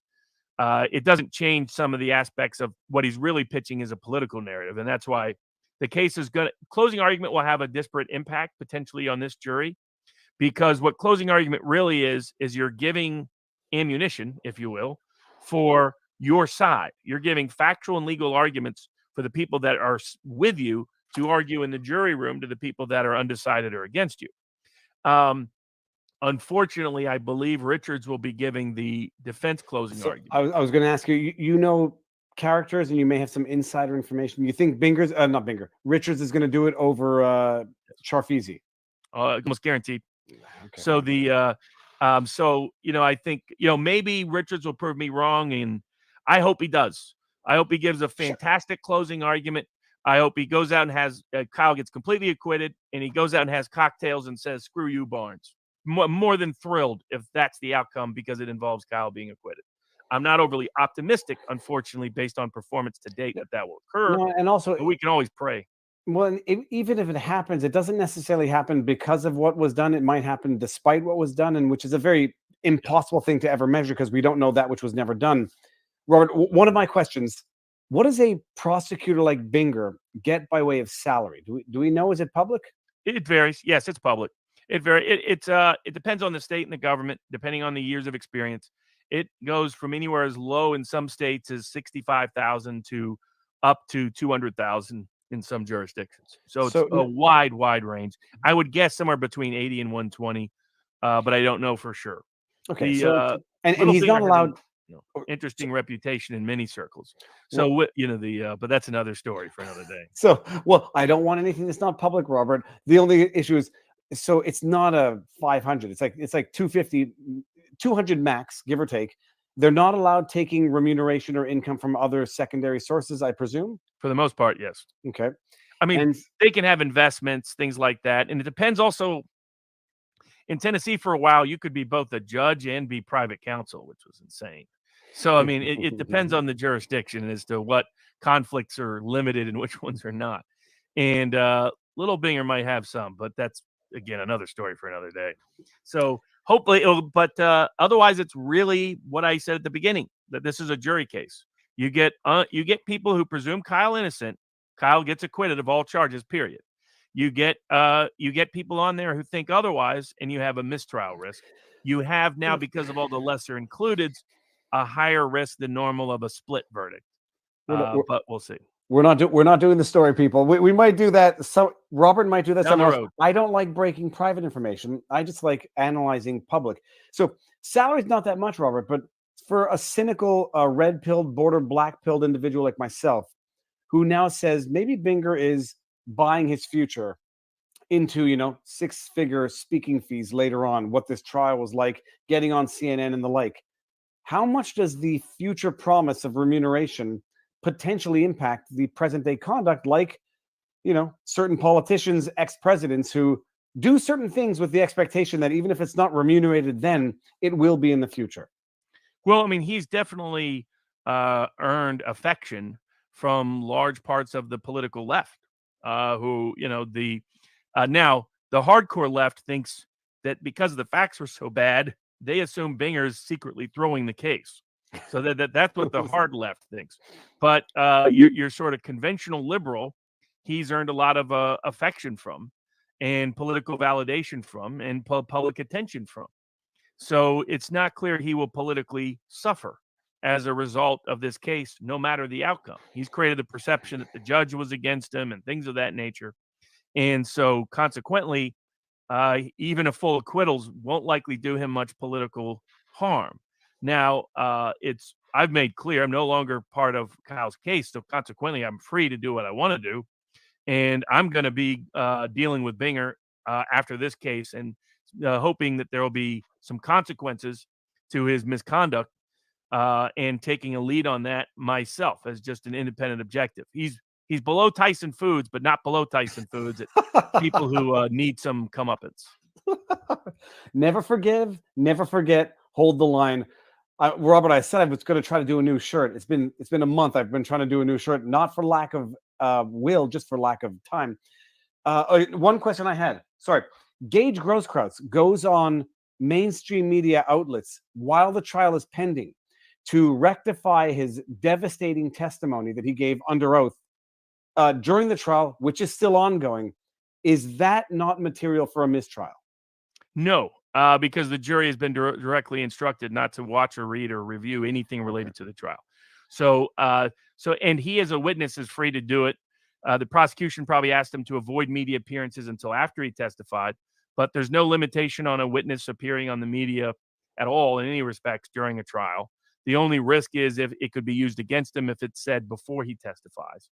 But so that's, not problematic. I mean, Okay. I see as more problematic the Democratic governor of Wisconsin letting everyone know in the weekend building up to the closing arguments. It would have been a reason to have the closing arguments on Friday before this could get out. But he tells everybody, I'm bringing in the National Guard to Kenosha, depending on the verdict. And who is he really sending that message to? Why publicly announce that? This is the same Democratic governor who refused multiple public requests to send any help while Kenosha was burning to the ground. So it's not like he's overly assertive and overly protective of Kenosha. He did this to send a message to the jury. This is what I have to do unless you rule the right way. That's my interpretation of what he's doing, an effort to intimidate the jury pool. And but the jury shouldn't know that he called in the National Guard in the event, so they shouldn't be watching the news. But it's not substantively about the trial, so they're not legally prohibited from that news. Okay. And people had asked, how often do jurors end up seeing things? We know from the Chauvin case, even if they don't go out of their way to see something, they can be influenced by it if it's so broadly distributed that they can't avoid it. And that's why he could have had the National Guard ready without putting out a public press release that would be broadcast all across Kenosha. And so why did he do that? He did that to send a message about what verdict he wants. The city's going to burn down unless you come back with some convictions. I think that's what the message he was sending, and I think it was politically deliberate given his history. It's very, very enraging, irritating, depressing, and it will make an optimist cynical. But Robert, I mean, if you had to, I guess, I don't know if you want to do it, if you have some things that you would like to be mentioned in closing arguments. I mean, how long do closing arguments last on both sides? What has to be said and what has to be done from Richards and team, if they're watching, as far as their statements go? Well, ideally, you would intertwine the narrative. I mean, they've kind of missed the boat on some of these things because they didn't talk about it in opening, didn't highlight it during trial. But my view is to defend that what Kyle was doing there that night was not just defending Kyle. He defended Kenosha. He defended Middle America against these riotous criminal sociopaths who came down to attack not just Kyle. He just happened to be the personification of Kenosha that night, to attack Kenosha, attacking immigrant businesses, attacking minority-owned businesses, using racist references throughout the night as captured on video and on tape. And Kyle was just the personification of Kenosha that night. And because he defended himself, Kenosha didn't burn to the ground. Because he defended himself, more innocent people didn't die that night. More innocent people weren't harmed that night. Indeed, as the prosecution has admitted throughout the trial, there was an unusually low number of arsons and beatings that night, probably because people like Kyle were there that night. And so they want you to focus on who suffered certain consequences disproportionately. That's going to be Binger's theme. Only one person shot, only one person killed. Only one person was violently attacked that night. Only one person stood up and defended Kenosha that night. Only one person stood up and defended himself that night. Only one person kept the city from burning down and saved innocent lives and saved the dreams of a wide range of Kenoshans, including minority members and immigrants. And so, that part of the story, I think, is a significant part of the story thematically. Otherwise, just to continue to highlight the clear evidence of self-defense. And if people want to see an illustration of what competent defense looks like, and maybe this is a good transition, look at the Arbery case. Because there you have an opening statement that brilliantly and calmly goes through fact after fact after fact of what happened. Recounting that through Kyle's perspective is critical as part of this closing. The key highlighted points, all of these people were armed because they were either grabbing the gun or had a gun, number one. Number two, everybody was only shot at the very moment they could inflict maximum harm on Kyle and on others that night. That is a classic case of self-defense.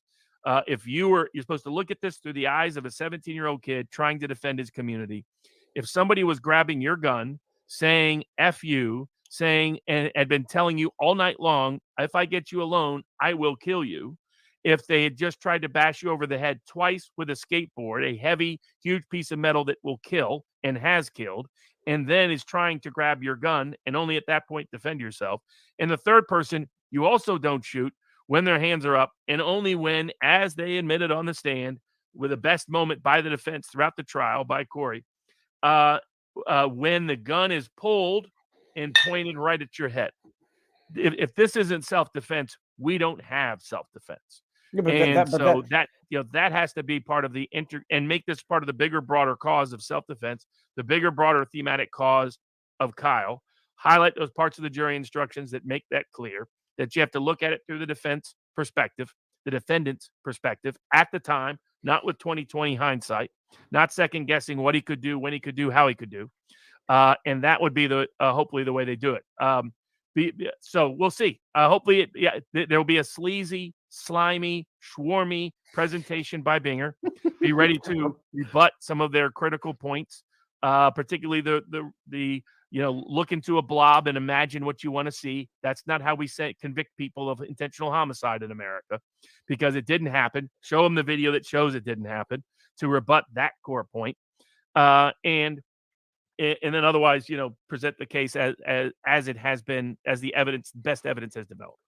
I'll say only one thing. We'll end it. I guess we'll end this subject here. But like, if I'm the defense and something that has never been done, unless I'm mistaken, throughout this entire damn trial, they haven't played the 2-minute and 55-second series of videos spliced together, however you want to do it, to show minute 1 to minute end as to what actually occurred, the time frame within which it occurred. It was 2 minutes and 55 seconds from friendly to surrendering to the cops, in which all of this has occurred. And I don't know why. One way you could highlight that is to highlight just the interaction for the first interaction with Rosenbaum, the few seconds that it took. You could start with, say you have a glass of water. You sit there and you're talk to the jury, or you get up to talk to the jury. Take time to sip a glass of water, put it down, and say, that's how long Kyle had to save his life. Because that's the reality of it. To remind them of how tiny this time frame is, that he's making decisions in half a second, quarters of seconds, that all the shots took place in less than a single second, because that was his risk. It was that was the situation he faced. And I think highlighting that compressed timeline is a very important part, and to use analogies that they use in their everyday life. Use something ideally that they themselves do. Like, they're all going to go back and have a drink of water at some point in the jury deliberation rooms. Have in their head, this is how long this kid had to decide what to do. This is how long this kid had to decide what to do. To reinforce that. Use everyday imagery. And like I said, maybe Richards will knock it out of the park. Maybe the good Lord will make sure that wheel, when they're picking jurors, gets rid of the 6 bad jurors and keeps the 12 good ones. We can hope, we can pray, because the kid's innocent and he deserves to walk free next week.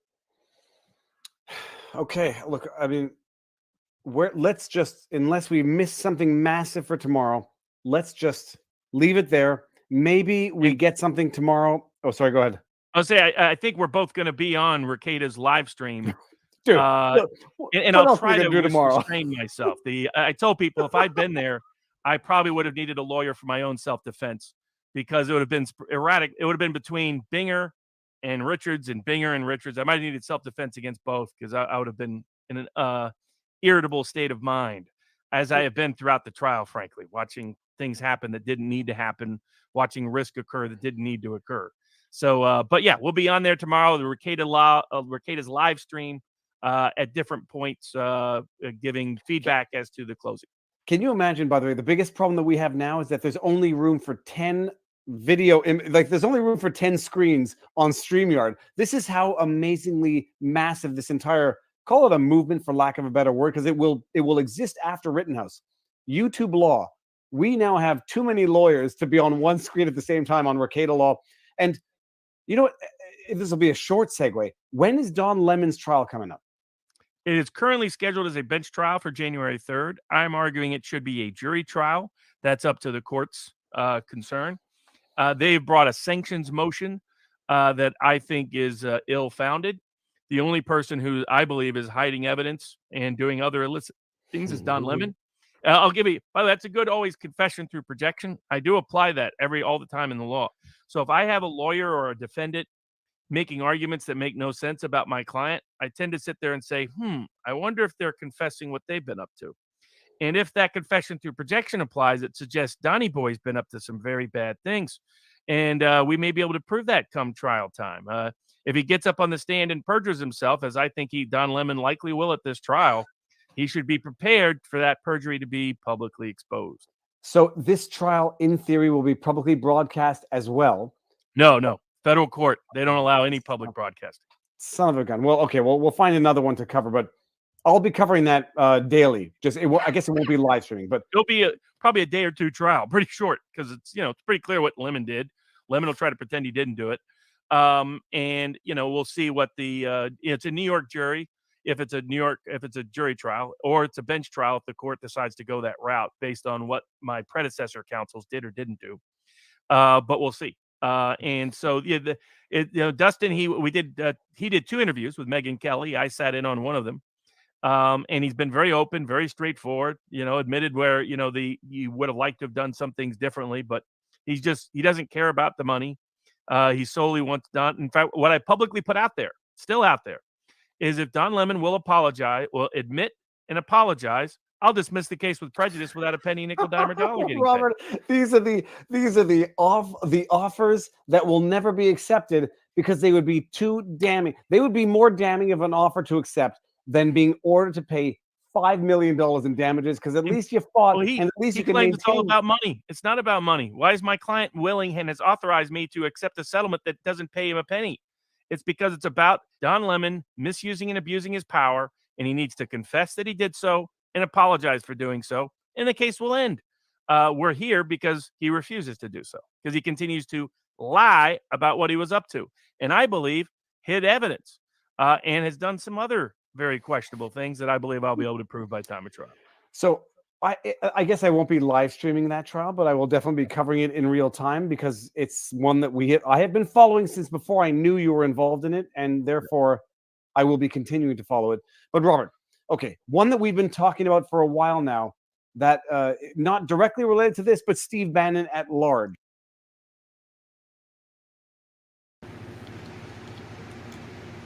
All right. They're going to go into talking about Steve Bannon there now, and I'm not going to let it go that far. No point in that.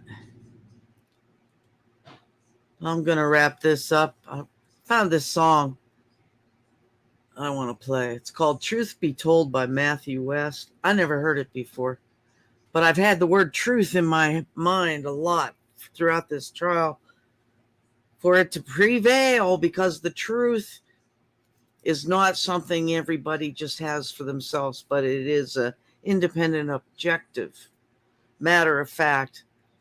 And I believe that truth needs to be discernible to these jurors when they go into deliberation, to see through the shenanigans and the tricks and the corruption of the state, as well as the incompetence and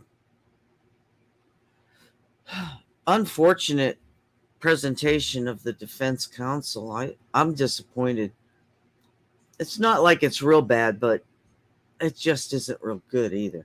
So anyway, I'm going to play this song, and then we'll say goodnight.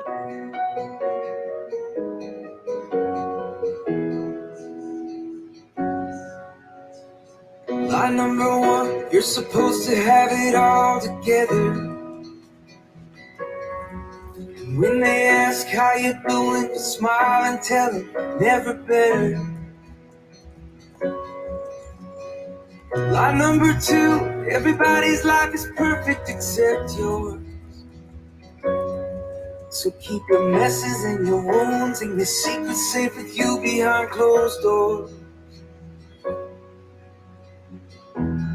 Truth be told, the truth is rarely told. I say I'm fine, yeah I'm fine, oh I'm fine, hey I'm fine, but I'm not. I'm broken, and when it's out of of control. I say it's under control, but it's not. And you know it. I don't know why it's so hard to admit it. When being honest is the only way to fix it. There's no failure, no fall, there's no sin you don't already know.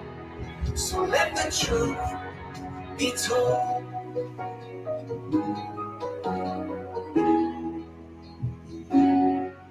There's a sign on the door, says come as you are. I doubt it. 'Cause if we live like that was true, every Sunday morning pew would be crowded. But didn't you say church should look more like a hospital? A safe place for the sick, the sinner and the scarred and the prodigals like me. The truth be told, the truth is rarely told. Oh, am I the only one who says I'm fine? Yeah, I'm fine. Oh, I'm fine. Yeah, I'm fine, but I'm not. I'm broken, and when it's out of control, I say it's under control, but it's not. And you know it. I don't know why it's so hard to admit it. When being honest is the only way to fix it. There's no failure, no flaw, there's no sin you don't already know. So let the truth be told. Can I really stand here unashamed, knowing that your love for me won't change?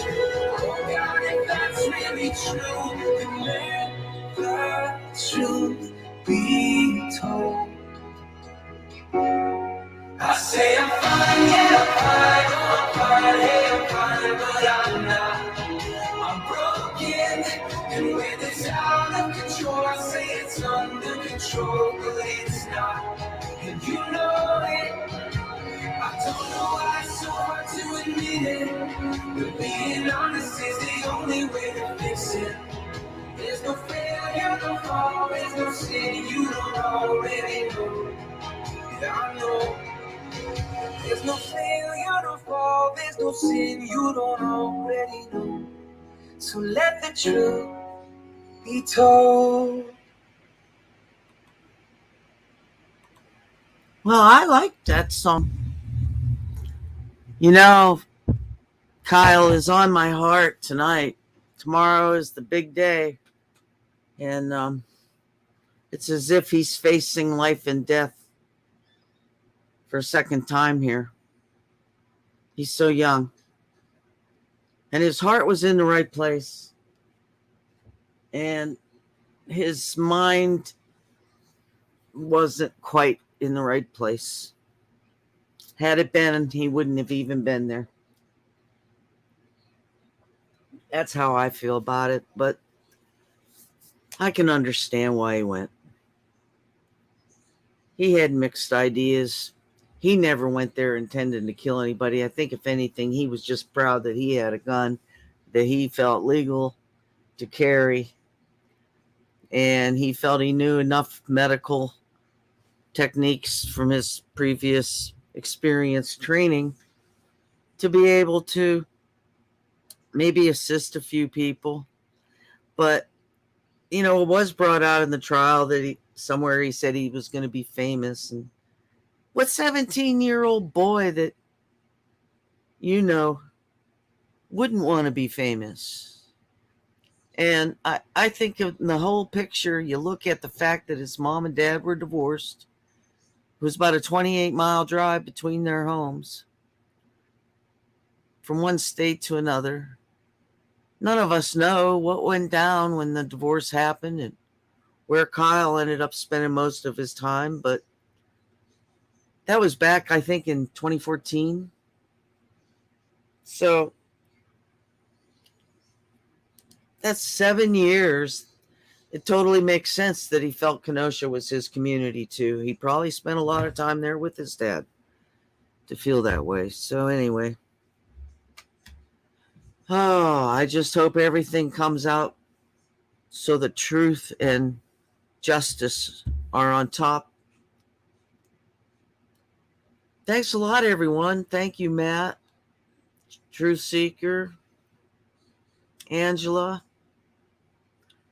Appreciate all of you stopping in to chat and watching and subscribing. It's cool. I'm into it. Yeah, Matt, you're right. He shouldn't have been there. But I don't believe he went there to hurt anyone. His intention was to try to be a hero, which he did turn out to be, but unfortunately, there were a lot of bad things attaching themselves to the circumstances. And you're welcome for being here in chat. I thank you. So it's been swell. We're going to have to swell up and do it again sometime. In the meantime, have a great night and a good day tomorrow. After tomorrow, the next day is over the hump day. Good night. Take care. Talk to you later. There you go. Let me know when, Matt. I'd be glad to do that. I need to have more people over here with me, too. We'll have to do back and forth a few times. I'm just starting to really get comfortable with figuring out this software, the StreamYard and everything, and being on a microphone. So let's stay in touch. We're on Facebook together, Matt. So if something's coming up and you think I'd be interested or something, let me know. Drop me a PM. Okay, guys, I'm going to go hit the hay. Sweet dreams. Thank you. And remember, appreciate those who you love now, because you never know when you might lose them. Terrific, Matt. Do message me. Love you. Take care, guy. See you later.